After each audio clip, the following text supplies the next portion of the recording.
Extraordinary. Peddi ఎలా ఉంది? బాగుందండి, చాలా బాగుంది. అంటే సెకండ్ హాఫ్ ఎలా ఉంది? చాలా మంది ఎమోషనల్ కనెక్ట్ ఎక్కువ అయిపోయిందని అంటున్నారు. అవును, సెకండ్ హాఫ్ కొద్దిగా యాక్షన్ పడి తక్కువ ఉంది, బట్ ఎమోషనల్ గా చాలా సక్సెస్ అవుతుంది అనుకుంటున్నాను. సో బట్ ఫ్యామిలీ ఎంటర్టైనర్ కూడా మంచి మాస్ ఎంటర్టైనర్ కూడా అవుతుంది. అంటే ఇంట్లో లేడీస్ ని తీసుకెళ్తే వాటర్ బకెట్లు కూడా పట్టుకెళ్ళాలి. పర్లేదు బ్రో, అలా ఏం లేదు, చాలా బాగుంది మూవీ. మీరు రామ్ చరణ్ ఫ్యాన్? లేదు బ్రో, ఎన్టీఆర్ ఫ్యాన్. ఎలా ఉంది? నాకైతే మిక్స్ చాలా నచ్చింది bro. Very nice. Super. Fights కూడా బాగున్నాయి. సాంగ్స్ ఎలా అనిపించాయి? సాంగ్స్ ఓన్లీ అది చిక్రీ ఒకటే బాగుంటది, ఇంకేం లేదు. ఫుల్ ఎంజాయ్ చేశారా మూవీ?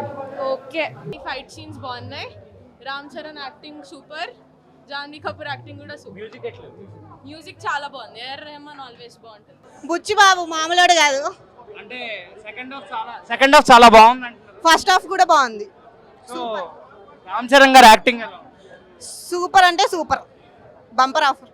సో అంటే ఇంట్లో లేడీస్ చాలా మంది ఏడుస్తారు అనే పాయింట్ వస్తుంది. యా లేడీసే కాదు, అందరు ఏడుస్తారు. విలేజ్ పీపుల్ అయితే పక్కా కనెక్ట్ అవుతారు. డౌన్ ఎత్తు నుంచి వచ్చిన వాళ్ళు పక్కా కనెక్ట్ అవుతారు.